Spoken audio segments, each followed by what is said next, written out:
The pain is excruciating. The way I'm going right now, this is life and death for me. I don't see any goal in your life. What happened when you lose weight, child? And answer the question. Picture a man who survived a 10-year addiction to methamphetamine, who slept on the street and was beaten while he lay there too weak to defend himself, who finally got clean, only to watch his body balloon past 600 pounds anyway. Now picture the doctor who could save his life telling him there's exactly one way forward, and that man refusing to take it. Then I woke up one day to somebody kicking me and, bullying me just because, they knew I wouldn't be able to get up and defend myself. That's not a hypothetical. That's Charlie, and his story on this episode of My 600 Lbelt Life is one of the most quietly devastating examples of how one addiction can simply hand the baton to another. At this point, there is no exception that we can make for you. Then I'm gonna have to lose as much as I can on my own, and I'll have to call you. By the time we meet him, Charlie can walk about 15 steps before he's out of breath. He needs a paid caretaker just to wash himself. And somehow, even after everything he survived to get clean, food has become the thing standing between him and the rest of his life. Food's always been a really big part of my life. It is an addiction. It does make me happy and it makes me feel good. To understand how Charlie ended up here, you have to go back to his childhood, because this story doesn't start with food at all. It starts with a mother who struggled with her own meth addiction while raising him and his siblings. But my mom was a drug addict. She did meth. She was still a good mom. She still took care of her kids first, and then after that, she did whatever she did. My mom, when I was younger, was scared that my dad's grandparents were gonna take me away. And just like that, we left and drove from Washington to this little chill park in Apple Valley, California without telling my dad. Moving the family across states on a whim, sitting in front of the television talking to herself while her kids fended for themselves after school.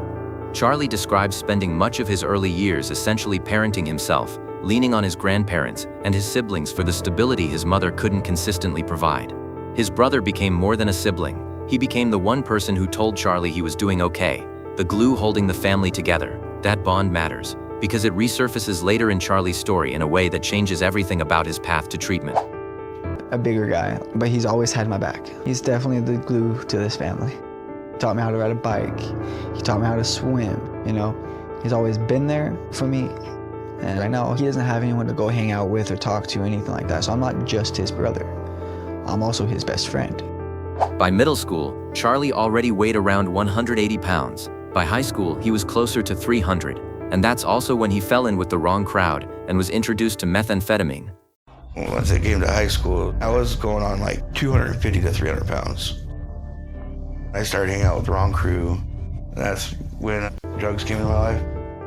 What followed was roughly a decade of addiction, a stretch of genuine homelessness that Charlie calls the worst period of his life, and a rock-bottom moment where he woke up to someone physically attacking him simply because they knew he was too weak to fight back. That moment is what finally pushed him to reach out for help.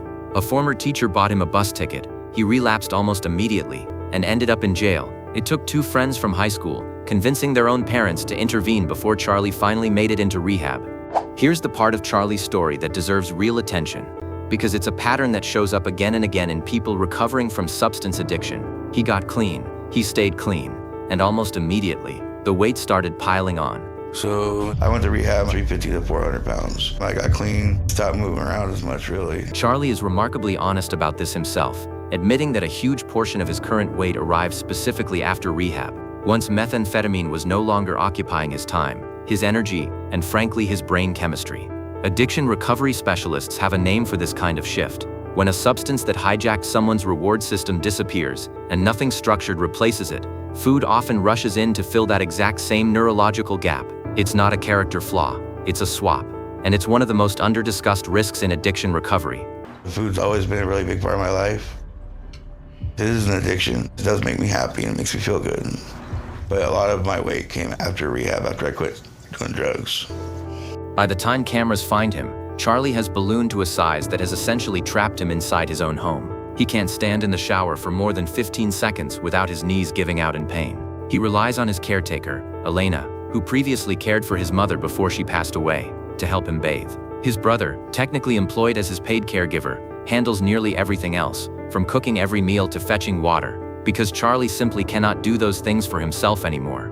And in a detail that says everything about how deep this goes, Charlie describes his brother as not just a caretaker but his best friend, the one relationship in his life he refuses to jeopardize, even for surgery.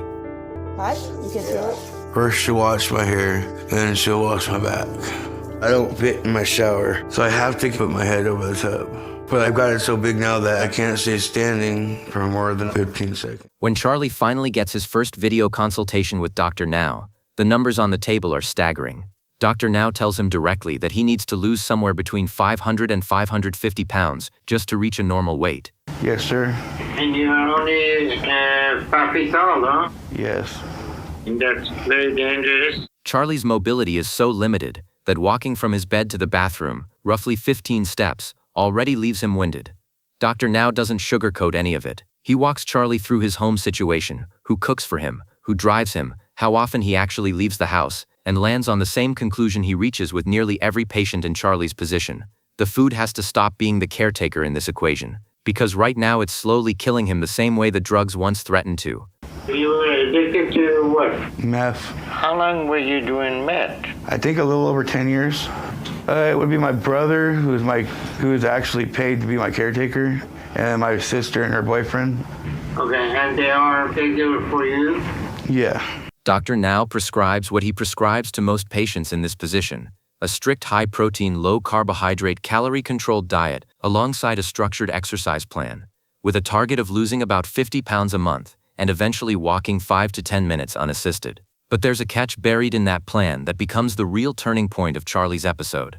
Dr. Now makes it unmistakably clear that surgery isn't available remotely. If Charlie wants the procedure, he has to relocate to Houston, not just for the operation itself but for the recovery period that follows. And that single requirement puts Charlie's entire support system on a collision course with his path to surgery. At first, Charlie seems willing to try. He cuts back on soda, starts drinking more water, and even gets his brother to commit to following the same diet alongside him as a show of solidarity. For a while, it looks like real progress.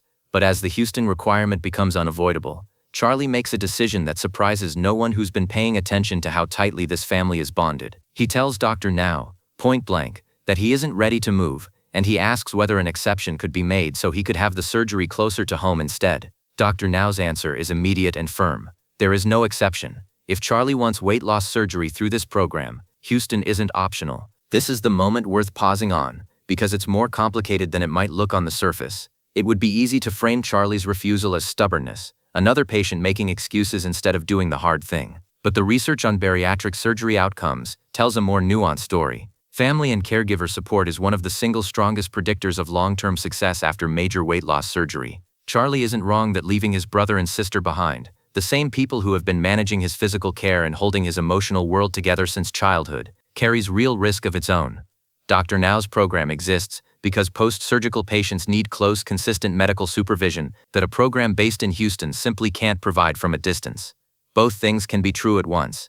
The requirement is medically reasonable, and the cost Charlie is being asked to pay is also genuinely steep. So Charlie walks away from the call having chosen his family over the program's timeline, and he frames it not as giving up but as delaying. By the end of the episode, he reports that he's still losing weight on his own, that his brother has joined him in the effort, and that he fully intends to qualify for surgery eventually, just not on Dr. Now's exact schedule. Whether that turns out to be a wise bet or a costly one, we genuinely don't know yet. What Charlie's story leaves us with isn't a tidy resolution. It's a much harder question about what recovery actually requires, and whether the very support system that helped a man survive addiction and homelessness might also be the thing standing between him and surviving what came after it. Sometimes the hardest part of getting better isn't the diet or the diagnosis. It's figuring out which relationships you're willing to risk to get there, and Charlie for now has made his choice.